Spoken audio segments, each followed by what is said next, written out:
Hello. Let me get rid of this little window. Hi, good afternoon, morning, evening, grade 9 art students. I hope you're doing well and I hope that you're keeping busy during this time. I'm sure that by now a lot of your teachers have sent you assignments or messages for you to be engaged at home. And I've seen that quite a few students have handed in the found object color wheel, which is great. I've had a really great time looking at all of your color wheels and how creative you've been with coming up with objects that match the color wheels. So I will be handing back those assignments very shortly. I'll also be giving you an update on your midterm mark, and I'll be posting that sometime this week, hopefully by Thursday. So keep a lookout for that. It'll pop up as an assignment, and I'll be handing it back with your midterm grade on it. In the meantime, your new challenge or assignment for the week is called Flay Lay Photography. So I thought I would just go through the assignment with you and go through it more in depth than if you just looked at it without me talking about it. Okay, so let's go to the beginning. All right. I'm still getting used to this technology, as you can see, so you're going to have to bear with me here for a few seconds as I try to scroll to the top here. Here we go. All right. What is Flay Lay photography? So basically, Flay Lay photography is a photography technique that a lot of professional photographers use when they are doing editorials for magazines, some kind of photo shoot where they need to display the products very nicely. So here is an example of a Flay Lay photography. So it's almost like you're just creating a composition with objects that you're going to photograph from above. So almost like you're putting together a painting or a sculpture, but it's 2D and you're looking from a bird's eye point of view.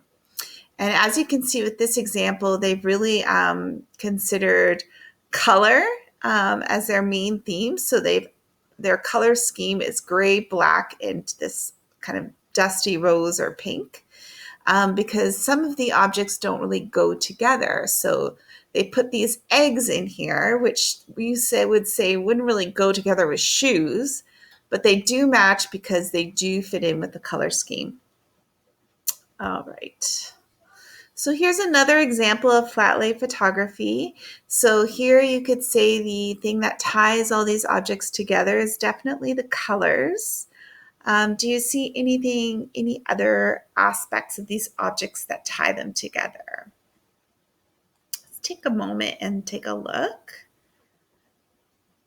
You might notice that the objects are all kind of natural materials, wood, brass, metals. A lot of them are tools. You might even say that they have kind of a masculine feel to them. There's some skulls. There's like a switch knife here. There's like a wood carving tool, a dice, and a $2 bill here. So Flay Lay is a type of still photography that's shot top down. So bird's eye view, picture a bird over top. What would they see? That's how you're going to photograph it. Objects are arranged or organized in such a way that the viewer's eye moves around the composition rather than settling on one focal point. So you really want to direct the viewer's vision to all of the objects around, so not just one thing. So that's why you can see they're nicely spaced out, and there's very interesting objects all throughout the composition. A lot of Flay Lays center around a theme, like we've been speaking about. So here's a Flay Lay that might be sort of the editorial for a magazine. So you might even see like some writing here. And this obviously is coffee. So it might be an advertisement for a cafe or something like that.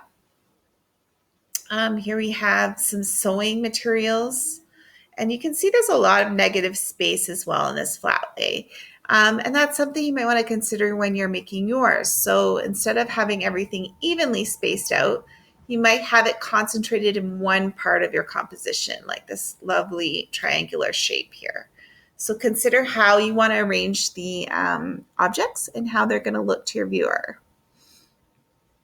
Here we can see a flat lay that's more spaced out.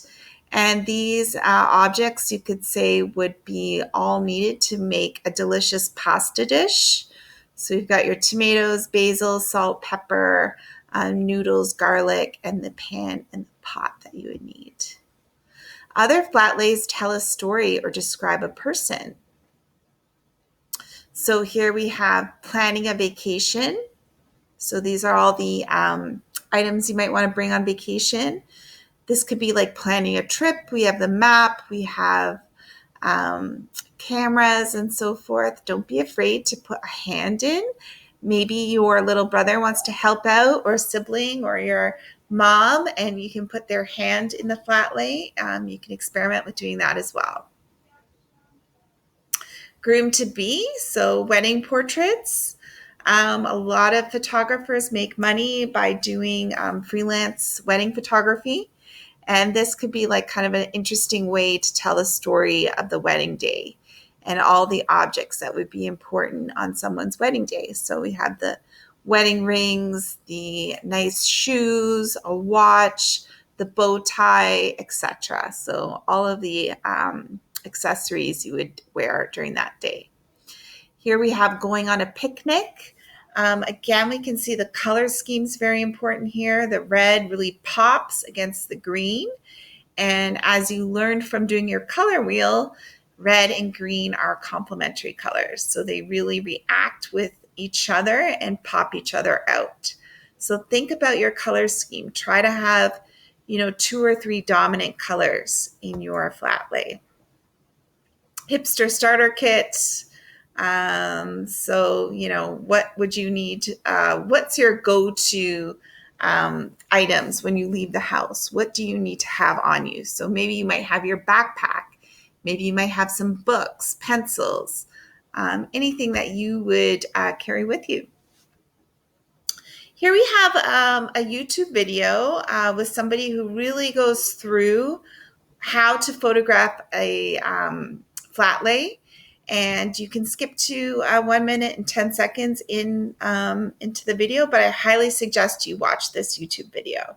So that's embedded within this presentation. All right, so getting to your task. So your task is to design 2 different flat lay photographs. So remember, think about your color scheme. Think about your if you're telling a story, if you're talking about a product. We have food photography, we have fashion photography. So think about kind of what genre you want to work with. So you need 2 separate themes. So they have to be totally different from each other, the 2 flat lays that you do. So there's steps. So come up with a theme, okay?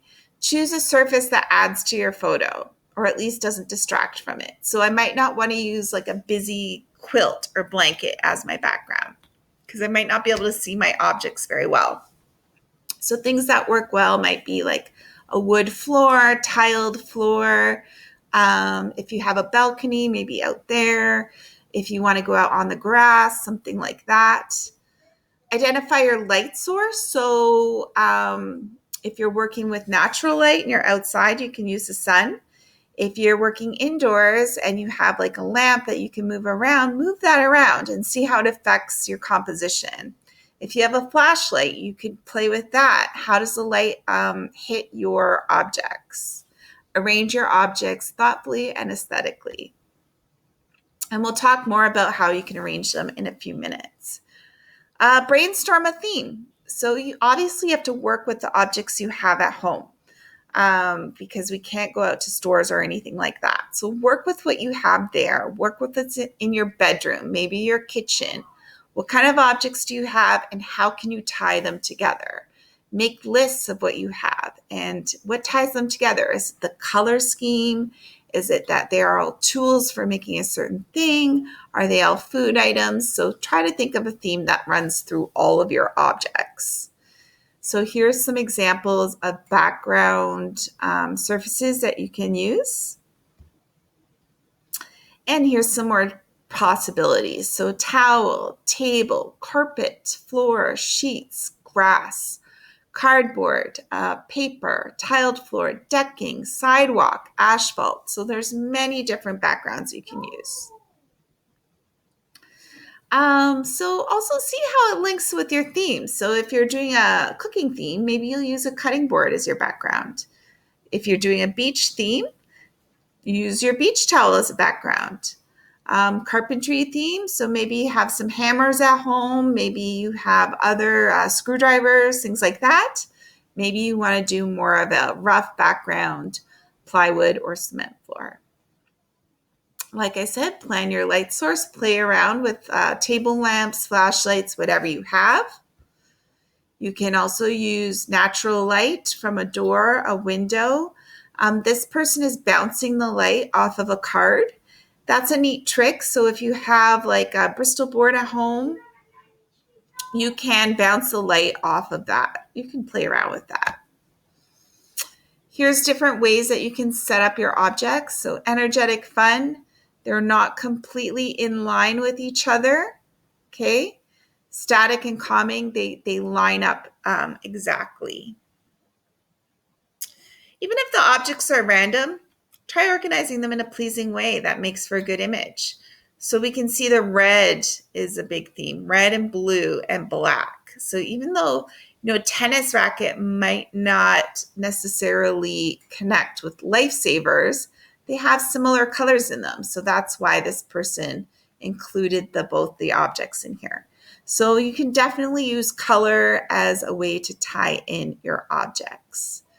So once you take your picture, there's a couple ways you can hand it in. You can insert it into a Google Doc or even a Google Slide and turn it in through Google Classroom. And I posted a video on our stream of how to turn in assignments. Please don't email them to me or share them because I do have a lot of students, so it might get lost. And plus, there's quite a few teachers with the same name as me that work for TDSB. So please just try to turn it in through the Google Classroom. If you know how to save a JPEG and turn it in that way, that's perfectly fine as well.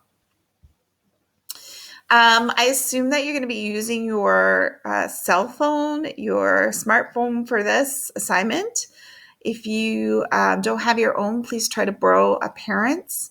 If you have a camera and you would like to use a camera, please feel free to do that as well. Here's some student examples. So we have school objects here, glasses, markers, pens. We have everything that this person would need when they're going out. We have, this is like a letter writing theme, stamps, postcard, lists. Here's another lay flat, and this one was done outside. So that's kind of an interesting background. We have a music themed here. Soccer, okay. So if you do have maybe some West Hill gear and some of your balls or whatever you use for your sport, you can do a nice flat lay with that theme.